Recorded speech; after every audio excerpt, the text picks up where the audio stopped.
Mission বসুন্ধৰা 3.0 ইতিমধ্যে মুকলি কৰিছে আৰু অক্টোবৰৰ 20 তাৰিখৰ পৰা ডিচেম্বৰ 31 তাৰিখলৈকে অন্তিম তাৰিখ। ডিচেম্বৰ 31 তাৰিখৰ আগতে আপোনালোকে মিছন বসুন্ধৰা 3.0 ত আবেদন কৰিব পাৰিব। আৰু ইয়াত আপোনালোকে দেখা পাইছে আবেদনৰ লাভ। ইতিমধ্যে 143 এপ্লিকেণ্টে ইতিমধ্যে আবেদন কৰিব পাৰিছে। আৰু ইয়াত আপোনালোকৰ বাবে কি কি সেৱা আগবঢ়াইছে মিছন বসুন্ধৰা 3.0 কি সেৱা ইতিমধ্যে আগবঢ়াইছে আৰু কি সেৱাৰ বাবে আপোনালোকে আবেদন কৰিব পাৰিব সম্পূৰ্ণকৈ আপোনালোকক দেখুৱাবলৈ চেষ্টা কৰিম। ইয়াত প্ৰথম যেটো আবেদন আছে অস্থিৰ পূৰ্ব ভূদান গ্ৰামদান ভূমিৰ নিষ্পত্তি। আপোনালোকে যেতিয়া আগতে আপোনাক যদি পূৰ্বতে ভূদান আৰু গ্ৰামদান আন্দোলনৰ অধীনত দান কৰা ভূমি আপোনালোকে যেতিয়া আগতে পূৰ্বতে যদি আপোনালোকক দান কৰিছিল ভূমি দান কৰিছিল সেই ভূমিত আপোনালোকে এতিয়া বাস কৰি আছে আৰু যিবোৰ এতিয়া ৰাজ্যৰ হাতত আছে সেইবোৰৰ বাবে আপোনালোকে আবেদন কৰিব পাৰিব। আৰু প্ৰয়োজনীয় নথিপত্ৰ আপোনাৰ লাগিব ভূদান গ্ৰামদান ভূমি দখল দেখুওৱা আন যিকোনো দস্তাবেজ। আপোনালোকে যেটো দখল কৰি আছে মাটিখিনি দান দিয়া মাটিখিনি দখল কৰি আছে সেই মাটিখিনিত আপোনালোকে যেটো এটা দস্তাবেজ সেই দস্তাবেজটো আপোনালোকৰ লাগিব প্ৰমাণটো লাগিব আৰু পূৰ্বৰ অসম ৰাজ্যিক ভূদান গ্ৰামদান বোৰ্ড গ্ৰাম সভাৰ দ্বাৰা জাৰি কৰা আবণ্টন প্ৰমাণপত্ৰ যেটো আবণ্টন পত্ৰ আপোনালোকক দিয়া হৈছিল সেই আবণ্টন পত্ৰটো আপোনালোকৰ লাগিব। আৰু 3 নম্বৰ যেটো অপচন আছে সেইটো আপোনালোকৰ সেই মাটিখিনি আপোনালোকে মাসুল দিয়া আছে না সেই মাসুলখিনি আপোনালোকে দিয়া এটা ৰচিদ লাগিব বা ৰিসিপ্ট এটা লাগিব। ইয়াৰ পিছত আপোনালোকৰ পূৰ্বৰ গ্ৰাম্য ভূমিবোৰত দখলকাৰী ভাৰতীয়সকলৰ মালিকী স্বত্বৰ অধিকাৰ হয়। পূৰ্বৰ গ্ৰাম্য ভূমিবোৰত দখলকাৰী যদি আপোনালোকে পূৰ্বতে গ্ৰাম্য ভূমিসমূহত দখল কৰি আছে আৰু ভাৰতীয়সকলৰ মালিকী স্বত্বৰ অধিকাৰ আপোনালোকে লাভ কৰিব পাৰিব। ইয়াৰ বাবে আপোনালোকে চাব ইয়াত কি নথিপত্ৰ আছে আৰু সেৱাসমূহ কি আছে। এই সেৱাৰ জৰিয়তে দখলী স্বত্ব থকা ৰায়তক অসম অস্থায়ী বন্দোবস্তি এলেকা ৰায়তে আইন 1971 ভিত্তিত মাটিৰ মালিকী স্বত্ব প্ৰদানৰ ব্যৱস্থা কৰা হ'ব।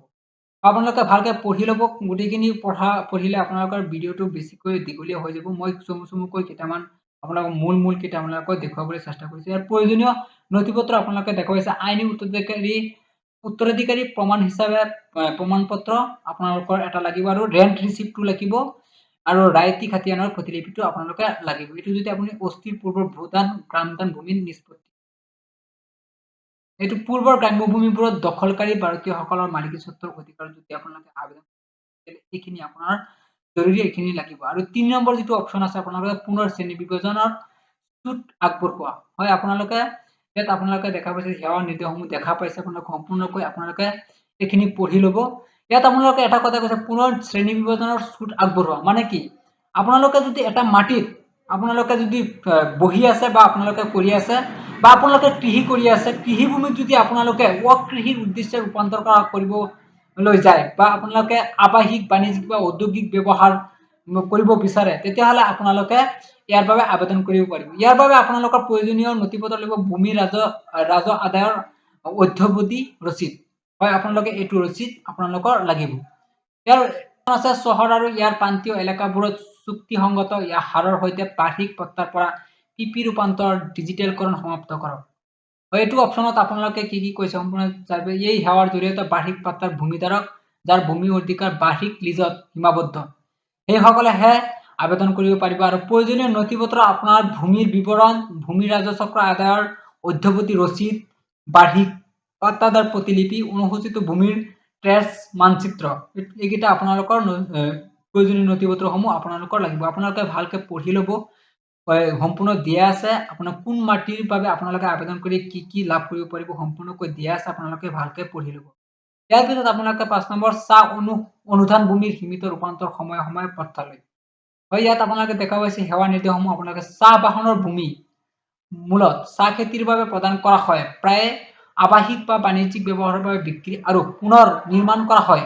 সেই প্ৰযোজ্য প্ৰিমিয়াম পৰিশোধ সাপেক্ষে ভূমিৰ বৰ্তমান ব্যৱহাৰৰ ওপৰত আধাৰিত কৰি মাটিখিনি পুনৰ শ্ৰেণীবদ্ধ কৰি এনে চাহ অনুদান বা চাহ পট্টা ভূমিক মাইতি পট্টালৈ আইনী ৰূপান্তৰ কৰাৰ অনুমতি দিয়ে। এইটো মানে আপোনাৰ চাহ বাহনৰ ভূমি মূলত চাহ খেতিৰ বাবে প্ৰদান কৰা হয় প্ৰায় আৱাসিক বা বাণিজ্যিক ব্যৱহাৰৰ বাবে যদি এই মাটিখিনি যদি আৱাসিক বা বাণিজ্যিক মাটিৰ বাবে আপোনালোকে বিক্ৰী আৰু পুনৰ নিৰ্মাণ কৰা হয় তেতিয়াহ'লে আপোনালোকে ইয়াৰ বাবে আবেদন কৰিব পাৰিব। ইয়াৰ নথিপত্ৰ আপোনাৰ প্ৰয়োজনীয় নথিপত্ৰ হৈছে 31/12/2022 তাৰিখ বা তাৰ আগতে পঞ্জীয়ন কৰা কাম ভূমি ৰাজহ আদায়ৰ অধ্যৱধি ৰচিদটো আপোনালোকৰ লাগিব। এই দুটা প্ৰমাণপত্ৰ হ'লে আপোনালোকে ইয়াৰ বাবে আবেদন কৰিব পাৰিব। ইয়াৰ পিছত আছে আপোনাৰ অভ্যক্তিগত জুৰিডিকেল হত্যালৈ ভূমিৰ ডিজিটেল বসতি। ইয়াত আপোনালোকে দেখা পাইছে যে সেৱা নিৰ্দেশসমূহ দেখা পাইছে আপোনালোকে এই সেৱা সংগঠন আৰু প্ৰতিষ্ঠান যেনে চৰকাৰী সংস্থা, শৈক্ষিক, ধৰ্মীয় আৰু সামাজিক সাংস্কৃতিক প্ৰতিষ্ঠানসমূহ ভূমি আবণ্টন বা নিষ্পত্তিৰ বাবে আবেদন কৰিবলৈ সক্ষম হৈছে। ইয়াত আপোনালোকে চৰকাৰী সংস্থা, শৈক্ষিক, ধৰ্মীয়, সামাজিক, সাংস্কৃতিক প্ৰতিষ্ঠানসমূহৰ বাবে আপোনালোকে আবেদন কৰিব পাৰিব। ইয়াত নথিপত্ৰসমূহ সম্পূৰ্ণকৈ দিয়া হৈ আছে। আপোনালোকে কি নথিপত্ৰ ইয়াত লাগিব আপোনালোকে সম্পূৰ্ণকৈ ভালকে পঢ়ি ল'ব। ইয়াৰ পিছত আপোনালোকে যিটো আছে পত্ৰ, জাতিৰ প্ৰমাণপত্ৰ, বেদখলী জৰিমনা আদায়ৰ ৰচিদ, উত্তৰাধিকাৰীৰ প্ৰমাণপত্ৰ, এইবোৰ আপোনালোকৰ লাগিব সম্পূৰ্ণ। এইটো আপোনাৰ যিটো এছবামিতা বা অধীনত জৰীপ কৰা NC গাঁৱত আপোনালোকৰ যদি ভূমিৰ বাবে আবেদন কৰিব বিচাৰে তেতিয়াহ'লে আপোনাৰ এই প্ৰয়োজনীয় নথিপত্ৰসমূহ আপোনাৰ লাগিব। ইয়াৰ পিছত আপোনালোকৰ আছে স্পষ্টীকৰণৰ বাবে MB 2.0 গোচৰৰ পুনৰীক্ষণ। আৰু যদি মিছন বসুন্ধৰা 2.0 অধীনত অধিক স্পষ্টীকৰণৰ প্ৰয়োজনীয়তাৰ বাবে ভূমি সম্পৰ্কীয় কেইবাটাও গোচৰ সমাধান হোৱা নাই তেতিয়াহ'লে আপোনালোকে ইয়াৰ বাবেও আপোনালোকে আবেদন কৰিব পাৰে। যদি আপোনালোকে 2.0 অধীনত যদি আগতে আবেদন কৰিছিল বা এতিয়ালৈকে কোনো সমাধান হোৱা নাই তেতিয়াহ'লে ইয়াৰ বাবেও আপোনালোকে আবেদন কৰিব পাৰিব। তো বন্ধুসকল আজিৰ ভিডিঅ'টো এইখিনিয়ে আছিল আৰু আপোনালোকে যদি মিছন বসুন্ধৰা 3.0 আবেদন কৰিব বিচাৰিছে শীঘ্ৰে আবেদন কৰি আপোনাৰ মাটি বাৰীৰ সমস্যা সমাধান কৰিব আৰু যদি ভিডিঅ'টো ভাল লাগিছে লাইক কৰি শ্বেয়াৰ কৰি দিব।